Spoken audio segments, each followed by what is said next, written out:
Grow tents are awesome, but they need to be ventilated right. The most important thing is to extract the hot air away, not just out of the tent itself, but out of the room the tent is situated in, right out to the outside world via some flexible ducting. These days, most grow tents have their extraction fan positioned in the roof. This is preferable because you can remove the hottest air and it makes for easier positioning of the extraction fan. It basically just sits on top, sucking side down. Now, many growers hang their carbon filter from the roof inside the tent and connect it to their extraction fan with a short length of flexible ducting.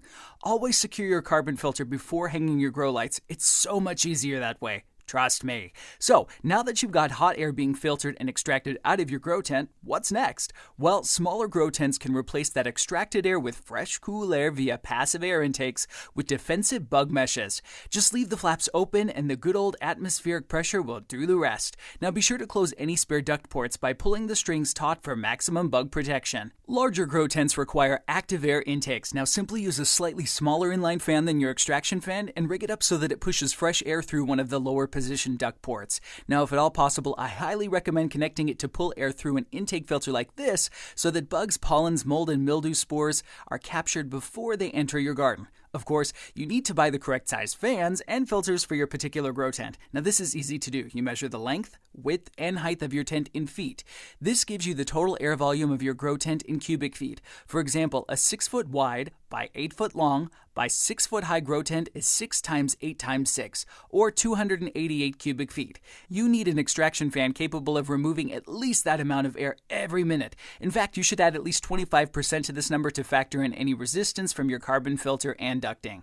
Choosing the right size fan and filter is important. Let's look at some more specific examples of fan and filter combos for your common size grow tents along with any other handy grow gear. This Hut Blackout 20. It measures just 2 by 2 feet and is 5.3 feet tall. Remember our easy math. 2 times 2 times 5.3 equals 21.2 cubic feet. Multiply that figure by 1.25 to allow for air resistance, and that gives us our minimum CFMs of 26.5.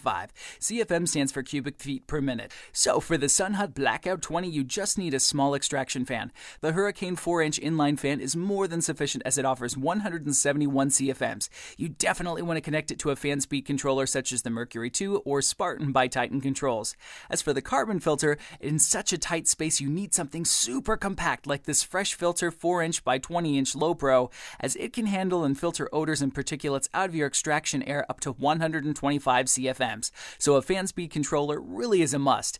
Incidentally, this exact same configuration would also work for some of the larger Hut Blackout models, namely the 35, 40, 50, and 70. Okay, moving on to some larger tents. How about the Hut Blackout 100? Yes, as the name suggests, it's 100 cubic feet, or 100.4 to be exact, measuring 3.9 feet times 3.9 feet times 6.6 feet. So our minimum extraction fan requirement here is 100.4 times 25%, or 126 CFMs. I definitely check out something like the Hyperfan 6-inch digital mixed flow fan for a setup like this. Sure, it pulls 315 CFMs, more than you might need, but the built-in speed controller gives you the ability to dial it down a little and some wiggle room for ambient temperature spikes in the summer months. Now, ideally, I'd pair this with a fresh 6-inch by 16-inch filter rated up to 400 CFMs.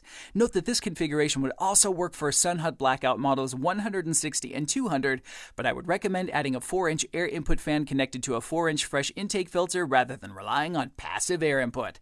If you're using large air-cooled reflectors, consider the fresh skinny filter if space is tight. Right, on to the big guys. The Hut Blackout 410 measures 7.9 feet by 7.9 feet by 6.6 feet. That's a whopping 411.9 cubic feet. Minimum CFMs, 515. But always shoot for more, especially if your fan comes with a built-in speed controller. My recommendation for this tent, the 8-inch Hyperfan. I love the Hyperfans because they're super compact and shift more air using fewer watts. Kind of a no-brainer.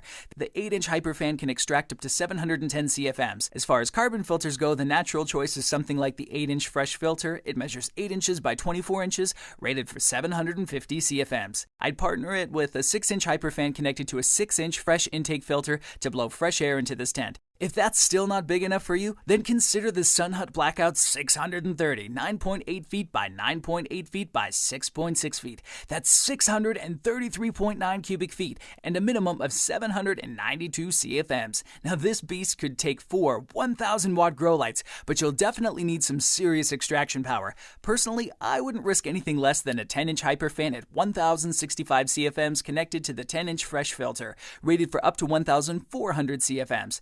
As for air input, go for the 8-inch hyperfan. The Hut Fortress 730 is a slightly larger area at 730 cubic feet. It measures 10 by 10 by 7.3. You could use the same configuration for this grow tent too. If you go any larger than this, there are grow tents twice this size on the market.